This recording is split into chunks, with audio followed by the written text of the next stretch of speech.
సుమా ఇంకా సెటిల్ అవ్వలేదు, ఏం జరుగుతుందో తెలియట్లేదు. నా చిరకాల మిత్రుడు I met Aamir ji here, I'm so happy. ఇంకా ఈ సెటిల్ అవ్వకుండా అప్పుడు వెంటనే మాట్లాడమంటే తడుకోవాల్సి వస్తుంది మాటలు. సరే ఏదైనా సరే, ఫస్ట్ ఆఫ్ ఆల్ చిన్నపిల్లలు తిరిగి స్కూల్కి వెళ్తే కరోనా తర్వాత ఎలా ఉంటుందో అలా ఫీల్ అవుతాం ఈరోజు ఈ స్టేజ్కి వచ్చి. మా ఇంట్లో చిన్నపిల్ల ఉంది, అది పుట్టిన సమయంలో జస్ట్ కరోనా ఎంటర్ అయింది. దానికి ఇప్పుడు 2.5 years. దానికి స్కూల్ అంటే కంప్యూటర్ ల్యాప్టాపే తప్ప, ఒక స్కూల్ ఉంటుంది, క్లాసు తరగతులు ఉంటాయి, టీచర్ ఉంటుంది, బల్లలు ఉంటాయి, బోర్డు ఉంటుంది, ఏమీ తెలియదు దానికి. స్కూల్ అంటే వేస్తాడు, కంప్యూటర్ డోర్లు పెట్టి వెళ్ళిపోతుంది ల్యాప్టాప్. ఇది దాని పరిస్థితి. ఈ రోజున మనం కూడా ఈ 2.5 yearsలో ఏదైనా ఫంక్షన్స్ జరుగుతున్నాయి, లేకపోతే టీజర్స్ రీచ్ చేయాలంటే మా ఇంట్లో హ్యాపీగా కూర్చొని ఒక కంప్యూటర్ బటన్ నొక్కి అది చూసి దాని గురించి గుడ్ విషెస్ చెప్తే అయిపోతుంది. బట్ ఏమైనా ఇలాగా వచ్చి ఇలాగా కళాభిమానుల్ని ప్రేక్షకుల్ని ఇలా కలుసుకుంటూ ఈ స్పందన వింటూ ఈ క్లాప్స్ వింటూ ఆ సినిమా గురించి చెప్పుకుంటుంటే ఆ కిక్కే వేరప్ప. చాలా సంతోషంగా ఉంది. ఈ రోజుల తర్వాత మా పెద్దలు ఈ ఇండస్ట్రీకి, ఎస్పెషల్లీ పంపిణీ రంగానికి, ప్రదర్శన రంగంలోనూ నిష్ణాతులు, పెద్దలు, భీష్మాచార్య లాంటి ఏషియన్ నారాయణ గారు, ఆయన అంటే నాకు చాలా గౌరవం. హైదరాబాద్కి 80sలో వచ్చినప్పటి నుంచి కూడా వారితో నాకు సత్సంబంధాలు ఉన్నాయి. ఒక ఇంటి పెద్దగా, ఒక గురువుని నేను భావిస్తాను.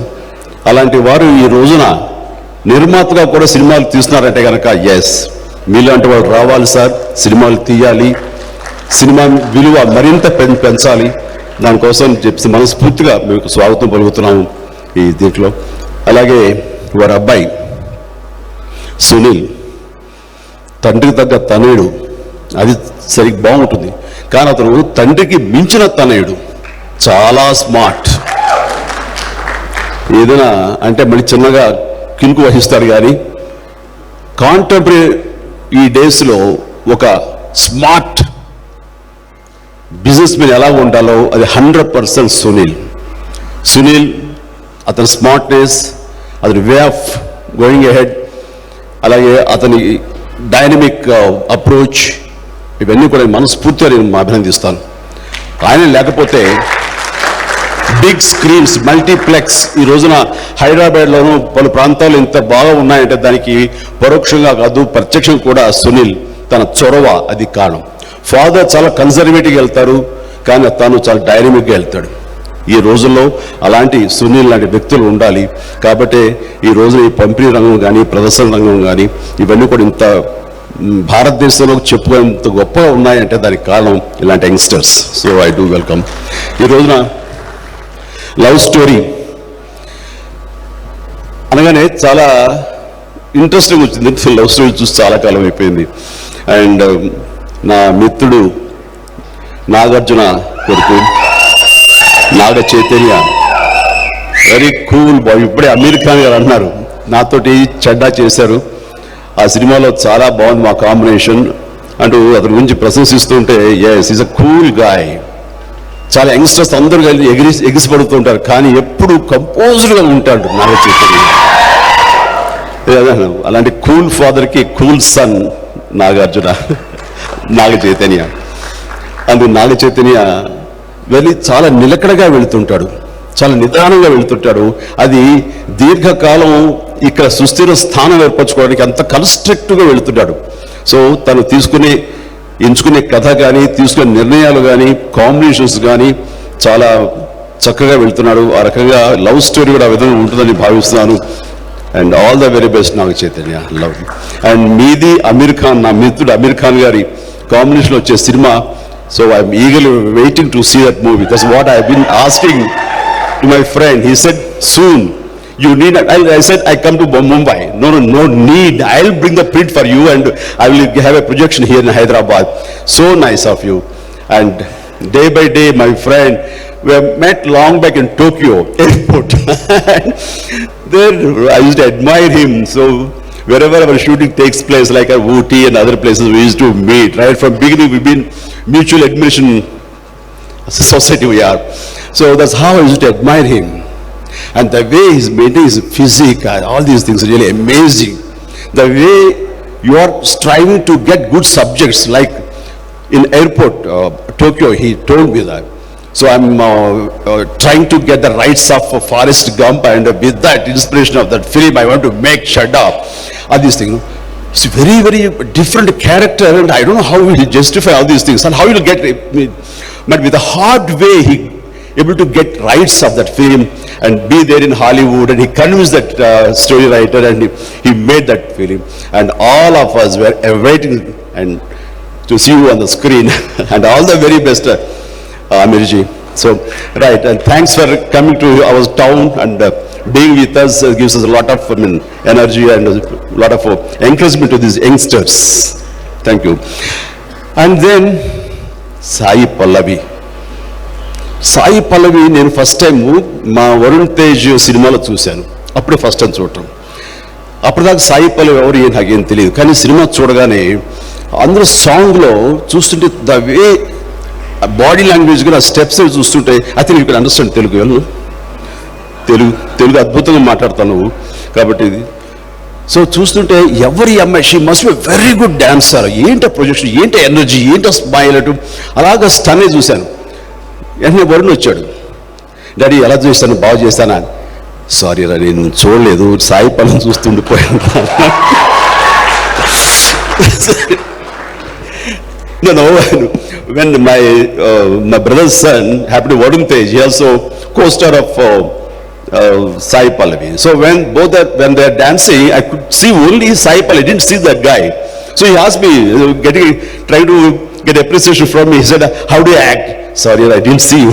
I saw only Sai Pallavi. Such a nice sentence. అయితే ఇక్కడ చెప్పాలి సుమా, నువ్వు రావద్దు అక్కడ ఉండమ్మా, నువ్వు వస్తే టెన్షన్ వస్తుంది. ఈ మధ్య ఒక సినిమాలో నా పక్కన వెరీ పవర్ఫుల్ సిస్టర్ క్యారెక్టర్ ఉంది. సో తన చూసినా పల్లవిని, నిన్ను చూసినా ఏదో చక్కటి సోదరి, నా సోదరుల ఫీలింగ్ వస్తుంది. కాబట్టి తను చెప్పగానే డైరెక్టర్ వాళ్ళు చాలా బాగుంటుంది, తనతో చేయాలని సరదా నాకు ఉంది అని అన్నాను. కానీ లోపల ఏంటి తెలుసా, ఒప్పుకోకపోతే బాగుండు అని అనుకున్నాను. దానికి కారణం చెప్తాను. సరిగ్గా సాయి పల్లవి నేను చెయ్యను అనేసింది. ఎందుకందో ఏమో నాకు తెలియదు, కాలం చెప్పబోతుంటే వద్దు, అదే నేను కోరుకున్నాను. That's what I wish. She doesn't want, she don't want, I don't want to work with her as a brother and sister. కారణం మీకు తెలుసు కదా, కారణం ఎందుకు అంత వండర్ఫుల్ డాన్సర్ తోటి నేను డాన్స్ వేయాలనుకుంటాను, కానీ చెల్లెమ్మ ఎలా ఉన్నావు అంటే అస్సలు నచ్చలేదు. అందుకని thanks to Sai Pallavi by not accept that movie.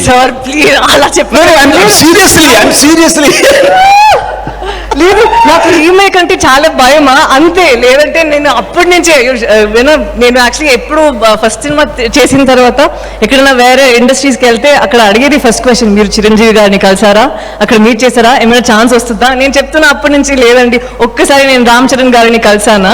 అప్పుడు చూసిన తర్వాత నేను ఆలోచించాను, ఓకే నెక్స్ట్ టైం నేను డెఫినెట్గా చిరంజీవి గారిని చూస్తానని. ఆ లెవెల్లో నా ప్రార్థన ఉంది. మీరు ఎలా ఒక్కడ చెప్తానండి? లేదు, నేను రీమేక్స్ అంటే కొంచెం భయం అంతే, వేరే ఏం లేదు. ప్లీజ్ నెక్స్ట్ ఫిల్మ్ కి నన్ను please. I'm just kidding about this. Tamasha. It's not possible to do all the movies. And నేను అనుకున్నా చేస్తే బాగుంటుంది ఆ క్యారెక్టర్, కానీ చేయకపోవడం మూలంగా I felt happy in other way. ఎందుకంటే నీతోటి ఎప్పుడైనా డాన్స్ నెంబర్ వేయాలంటే చెల్లెలు చేసిన తర్వాత మళ్ళీ నీతో డాన్స్ చేయాలంటే ఎక్కడో మనసు ఒప్పదు. అలా కాదు, నాకు రొమాంటిక్ హీరోయిన్ గా నా పక్కన పెట్టి చేయగలిగితే, ఒప్పుకుంటే, if you oblige, then I would like to do a number with you. Thank you sir, it'll be my honor. It'll be my honor. So what was the beginning actress called? Sir, I don't follow Telugu, but your entire conversation, this particular conversation I followed.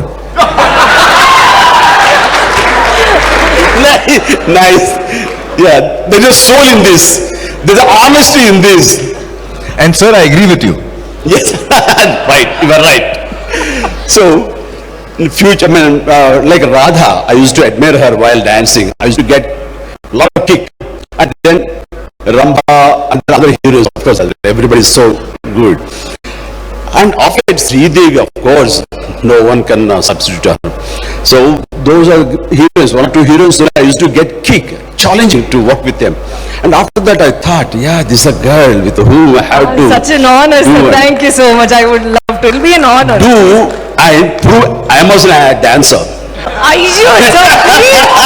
Oh my God, sir. You are wonderful, Amma. Thank you, sir. Wonderful. Thank So అందరు చెప్తారు నేను doctor కాబోయే actor అయ్యానని, నువ్వు doctor అయ్యి ఆ తర్వాత actor అయ్యావు. Good. And నీ కంట్రిబ్యూషన్ కానీ నీ ఇన్పుట్స్ అన్ని ఈ పరిశ్రమ ఎంతో కొంత యాడ్ అవుతాయి. So all the very best. ఈ సినిమా మీ ఇద్దరు కాంబినేషన్ లో బాగుండాలి. ఇప్పుడే చూశారు నాకు చైతన్య తనతో డాన్స్ చేయడం కొంచెం కష్టం అనిపించింది, అవునా కదా? ఇప్పుడు తనేమో వైర్ లేకుండా ఒక షాట్ చూసిన ఇప్పుడే ఫ్లై అయింది ఇలాగా పైకి లాగా అంటూ, అది చూసిన తర్వాత మన నాగ చైతన్య కొంచెం కష్టపడి ఉంటాడేమో అని అనిపించింది నాకు. ఎస్పెషల్లీ వాటర్లో స్లైడ్ అయిన షాట్ చూశాను మోకాల మీద. ఇప్పుడు దయచేసి అలాంటి నాకు ఎవరు కంపోజ్ చేయకండి, కష్టమైపోతుంది మోకాల మీద. జన్ని ఎంత కష్టపడావో తెలుసు నాకు. సో మీ ఇద్దరి కాంబినేషన్ ఒక విజువల్ ఫీట్గా ఉండాలని ఉంటుందని కోరుకుంటున్నారు. అండ్ ఇదే all youngsters Yojana they must longing to see the movie as well as possible. I think all the very best for both of you. Please down, please. Thank you, sir. Oh my God. చాలా సంవత్సరాల క్రితం ఒక మనిషి నా తారసపడ్డాడు. 6 అడుగుల 2-3 అంగుళాలు ఉంటాడు ఆయన. ఆయన చూస్తే నవ్వు ముందు తర్వాత ఆయన కనబడతాడు. ఆయన ఎవరో కాదు, శేఖర్ కమ్ముల. ఎంత ఇన్నోసెంట్ గా ఉంటుంది, ఎంత లైవ్లీగా ఉంటుంది, ఎంత వామ్తో ఉంటుంది. అతను ఫస్ట్ మిమ్మల్ని చూసి పెరిగామండి, మీ అభిమానం అండి అన్నాడు ఆయన. అది ఏమో కానీ తనకంటే యూనిక్ స్టైల్ని పెట్టుకున్నాడు. ఎవరి దగ్గర పనిచేయలేదు. తనకు తానుగా ఫిల్మ్ మేకర్గా తానుగా స్కల్ప్ట్ తను చెక్కుకుని ఈ రోజున వండర్ఫుల్ సక్సెస్ఫుల్ డైరెక్టర్ అయ్యి క్లాస్. ఎక్కడ తప్పు పట్టడం ఆయన సినిమాలో, ఎక్కడ కమర్షియల్స్ కోసంగా ఎప్పుడైనా డైవర్ట్ అయింది కానీ దానికి అలా లేదు. తను ఏమనుకున్నది స్ట్రైట్గా తీస్తాడు, అది ప్రజలకి సరిగ్గా హార్ట్లో హిట్ చేస్తాడు. ఆ రకంగా మీ సినిమాలు అన్నీ కూడాను సక్సెస్ ఓ పక్కన పెడితే ప్రతిదీ మర్చిపోని క్లాసిక్లా అనిపిస్తుంది. సో నేను great admirer of your films Shekhar, please. And ఈ సినిమా ఖచ్చితంగా అలరిస్తున్నట్టు నో డౌట్. ఎందుకంటే దాని వెనకాల మా నారాయణ దాస్ గారు ఉన్నారు, సునీల్ ఉన్నారు. వాళ్ళు ఈ సినిమాని ఖచ్చితంగా పెద్ద హిట్ చేస్తారు, నో డౌట్ అబౌట్ ఇట్. ఆ రకంగా మీ కాంబినేషన్ వండర్ఫుల్, చాలా బాగా పెద్ద హిట్ అవ్వాలి మనస్ఫూర్తితో కోరుకుంటున్నాను. ఇక ఈ సినిమా కెమెరామెన్ విజయ్ కుమార్, వాడు మా శిష్యుడు, మా తమ్ముడు అంటాడు. ఎస్, నేను అవకాశం ఇవ్వాలనుకున్నాను, నాకు దొరకనంత బిజీగా అయిపోయాడు. మీరు అవకాశం ఇచ్చి మీ సినిమాలో వచ్చేస్తూ. అండ్ తర్వాత విజయ్ వాళ్ళ అబ్బాయి కూడా దీనికి మ్యూజిక్ అని విన్నా, నిజమే కదా? హే బాబు, గుడ్ నాన్న, వండర్ఫుల్. ఏదో చిరంజీవి కొడుకు రామ్ చరణ్ యాక్టర్ అయినట్లుగా అతను కెమెరామెన్ అవుతావేమో అతను కొడుకు అనుకున్నాను, కానీ నువ్వు డిఫరెంట్ క్రాఫ్ట్, డిఫరెంట్ ఫీల్డ్ తీసుకున్నావు. అండ్ ప్లీజ్, నాన్నగారు పడ్డ కష్టం నువ్వు పడు, డెఫినెట్ ఫైనిష్ అవుతావు. దీని మ్యూజిక్ అదిరిపోయింది. సారంగ దరి ఆ సాంగ్ ఉంది, ఓ మై గాడ్, ఎంత మంచి నెంబర్ అంటే అది వండర్ఫుల్. ఇప్పటికే పెద్ద హిట్ అయిపోయింది అది ఆల్రెడీ. ఆ సాంగ్ కోసం ఈ సినిమాని 2-3 సార్లు చూస్తాను నేను. సో నీకు మంచి పాత్ ఉంది ఈ రోజున అని అనడానికి ఏది, దానికి మించి నా శిష్యుడు కొడుకు నువ్వు నా బెడ్ లాంటి వాడివి. Please go head, all the very best. So that's it. ఈ సినిమా ఇక్కడ రావడం అనేది ఈ కోవిడ్ తర్వాత చిన్నపిల్లలు స్కూల్కి వెళ్ళిన ఫీలింగ్ నేను అంత ఎగ్జైట్ అవుతున్నాను. మేము అందరిలో మీట్ అవడం చాలా సంతోషంగా ఉంది. ఈ మిగతా నటీనటులకు, సాంకేతిక నిపుణులకు, ప్రతి ఒక్కరికి ఈ సినిమా పెద్ద హిట్ అవ్వాలని కోరుకుంటూ ఒక చిన్న ముగింపుగా సుమా, ఇఫ్ యూ క్యాన్ పర్మిట్, మాట్లాడచ్చు కదా? ఇది very serious issue. Film industry గత ఎన్నో డికేడ్స్ మనం చూస్తే కనుక సక్సెస్ రేట్ కేవలం 10-15%, మహా అయితే 20% ఓన్లీ ఆ success rate, as you know Ameerji. So and ఇది తర్వాత మనకి ఈ సినిమాలో ఈ 20%కే సినిమా ఇండస్ట్రీ చాలా పచ్చగా ఉంటుంది అంటారు, అని అందరూ అనుకుంటారు. కానీ ఇక్కడ కష్టాలు పడేవాళ్ళు, సాధక బాధకాలు అనుభవించేవాళ్ళు, రెక్కాడితే కానీ డొక్కడని కార్మికులు, ఇలాంటి వాళ్ళు ప్రత్యక్షంగా 1000 మంది, పరోక్షంగా లక్షాది మంది ఉన్నారు. ఇలాంటి వాళ్ళు అందరూ కలిస్తేనే ఇండస్ట్రీ తప్ప ఒక 5-6 మంది హీరోస్, 5-6 మంది ప్రొడ్యూసర్లు, 5-6 మంది డైరెక్టర్లు, వీళ్ళు కలిస్తే ఇది కాదు సినిమా ఇండస్ట్రీ. వీళ్ళు బాగున్నారు కదా, సినిమా పచ్చగా ఉంది అంటే కనుక మెరిసేదంతా బంగారం కాదు అన్న సామెత వర్తిస్తుంది ఇక్కడ. కాబట్టి అది కాదు మనం కోరుకునేది. అంది ఈ మధ్య కరోనా సమయంలో మరీ సుస్పష్టంగా తెలిసింది. షూటింగ్స్ 4-5 months ఆగిపోయేసరికి కార్మికులు వాళ్ళు ఎంత ఇబ్బంది పడ్డారన్నది మేము కళ్ళారా చూసాం. మాకు తోచినట్లుగా వాళ్ళని వీళ్ళని ఆ హీరోని ఈ హీరోని అతను పెద్దల్ని అందరిని అడిగి ఏదో కొన్ని కోట్లు కలెక్ట్ చేసి, సో నిత్యావసర వస్తువులు గ్రాసరీస్ ఫర్ 3-4 months 3 times వాళ్ళందరికీ అందివ్వగలిగాం. బట్ లక్కీగా తర్వాత వెంటనే రెజ్యూమ్ అయిపోయిన షూటింగ్స్, దెన్ అందరు ట్రాక్లో పడిపోయారు. కానీ ఒక నెల షూటింగ్ లేకపోతే ఎంత అగ్గగ్గలాడుతారని చెప్పడం కోసం ఈ మాట చెప్తున్నాను. సో ఇండస్ట్రీ అనేది నిత్యం ఉండే పచ్చదనం కాదు అది. అలాగే ఏ విపత్తు వచ్చినా, ఏ ప్రమాదాలు జరిగినా, ఏ యుద్ధాలు జరిగినా, ఏ ఎర్త్క్వేక్స్ వచ్చినా సరే, ఏ వరదలు వచ్చినా, ఏం వచ్చినా సరే ముందుగా స్పందించేది మేము మా సినిమా ఇండస్ట్రీ గర్వంగా చెప్పగలం. అలాంటి ఇండస్ట్రీ చెవులు పట్టిస్తుంది సినిమా. సో అలాంటి ఇండస్ట్రీ ఈ రోజున అదే రకమైనటువంటి సంక్షోభంలో పడిపోయింది. సినిమా కాస్ట్ పెరిగిపోయింది అండ్ ఎక్కడ కాంప్రమైజ్ అయ్యే పరిస్థితి కాదు ఇది. సో దానికి గాను ప్రభుత్వాలని, నేను 2 ప్రభుత్వాల్ని ఈ యొక్క లవ్ స్టోరీ వేదిక ముఖంగా నేను అడుగుతున్నాను. మేము ఆల్రెడీ నారాయణ దాస్ గారి నాయకత్వంలోను మిగతా అందరూ కూడాను, ఇలా రామ్మోహన్ రావు గారు, క్షమించాలి రామ్మోహన్ రావు గారు, ఎస్ సార్, ఆయన చిరకాల మిత్రుడు, ఆయన కూడా ఇందులో పార్ట్ అవటం అనేది మనస్ఫూర్తిగా అభినందిస్తాను. మనందరం కలిపి ఈ ఇండస్ట్రీ ఫ్లరిష్గా ఉండాలి, బాగుండాలి అని చెప్పేసి మనకున్న సాధక బాధకాలు ఉండి బడ్జెట్ పెరుగుతున్న విధంగా కాస్ట్ ఆఫ్ పెరుగుతున్న సందర్భంలో అంత రెవెన్యూ రాకపోవడానికి ఏంటి కారణాలు అని చెప్పి మేమందరం కలిసి ప్రభుత్వాలకు విన్నవించుకోవడం జరిగింది. అండ్ దానికి సానుకూలంగా స్పందించేవారు అయితే ఇంతవరకు జీవో రాలేదు. అలాగే ఆంధ్రప్రదేశ్ ప్రభుత్వాన్ని, ఆంధ్రప్రదేశ్ సీఎం గారిని కూడా మీ సభాముఖంగా అడుగుతున్నాను, మీరు కనికరించండి, మాది స్పెషల్గా తీసుకోండి. బయట అనుకున్నట్లుగా 4 హీరోలు ఏదో హైయెస్ట్ రెమ్యునరేషన్ తీసుకుంటారు, డైరెక్టర్లు బాగా సంపాదించుకుంటారు అనేది 4 మాత్రమే. వాళ్ళ కోసంగా మిగతా వాళ్ళందరూ సఫర్ అయ్యేలాగా మాత్రం ఎలాంటి నిర్ణయాలు తీసుకోవద్దు. దయచేసి సభాముఖంగా వినమ్రంగా అడుగుతున్నాను, ప్లీజ్ దయచేసి కొంచెం సానుకూలంగా స్పందించి మా రిక్వెస్ట్ని మీరు దానికి పరిష్కార మార్గంగా చూసి చేయండి. ఎందుకంటే ఏదైనా సరేనండి, బాగుందా లేదా అంటూ ఎనీ వస్తువు మనం చూసి కొంటాం. ఒక వంకాయ కానివ్వండి, బీరకాయ కానివ్వండి, ఎనీ వెజిటబుల్ ఫస్ట్ మనం చూసుకుని బాగుందంటేనే మనం కొంటాం. కానీ కొనకుండా కొని చూసేది ఒక సినిమా మాత్రమే. చూసి కొనే కాయగూరల వస్తువులు అయితే చూడకుండా కొని చూసేది సినిమా మాత్రమే. అలాంటి సినిమా ఎందుకు చూస్తున్నారంటే మా మీద నమ్మకం. వీళ్ళు డిప్రైవ్ చేయరు. చిరంజీవి ఉన్నారంటే కనుక కమర్షియల్ ఇంగ్రీడియంట్స్ ఉంటాయి. సో చిరంజీవి సినిమాకి వెళ్ళిపోవచ్చు, ఎంత ఖర్చు పెట్టినా సరే అంత ఊపు ఉత్సాహం ఉంటుంది. వాళ్ళంత నమ్మకంతో వస్తారు కాబట్టి మేము కూడా వాళ్ళకి డిప్రైవ్ చేయకుండా ద బెస్ట్ ఇవ్వాలని ప్రయత్నం మేము చేస్తుంటాం. అలాగే ప్రతి ఒక్కరు యావత్ భారతదేశం ప్రతి సినిమాలు కూడా ఇస్తారు. దానివల్ల కాస్ట్ పెరగచ్చు. ఎప్పుడైనా బై మిస్టేక్ మా టేస్ట్, మా అభిప్రాయాలు కూడా ఒకసారి తప్పై ఫెయిల్యూస్ ఇవ్వచ్చు. కానీ అందులో మోసం లేదు, అందులో దగా లేదు. బట్ ఎక్కడో మేము అనుకున్నది రీచ్ కాకపోవచ్చు, అది మా తప్పిదం. అంతేగాని మా ఇండస్ట్రీ ఇంత నమ్మకంగా మేము సర్వ్ చేయాలి, వాళ్ళకి ఎంటర్టైన్మెంట్ ఇవ్వాలి అని కోరుకునే మాకు కొన్ని సాధక బాధకాలు ఉన్నప్పుడు మీరు దయచేసి కొంచెం దృష్టి సారించి ఈ ఇండస్ట్రీలో ఉన్నటువంటి ఈ యొక్క సమస్యని పరిష్కరించి మాకు తగిన విధంగా, మేము ఆశగా అడగట్లేదు సార్, అవసరానికి అడుగుతున్నాం, అది మీరు ఒప్పుకోవాలని మనసుగా కోరుకుంటూ దాన్ని పరిష్కరించండి.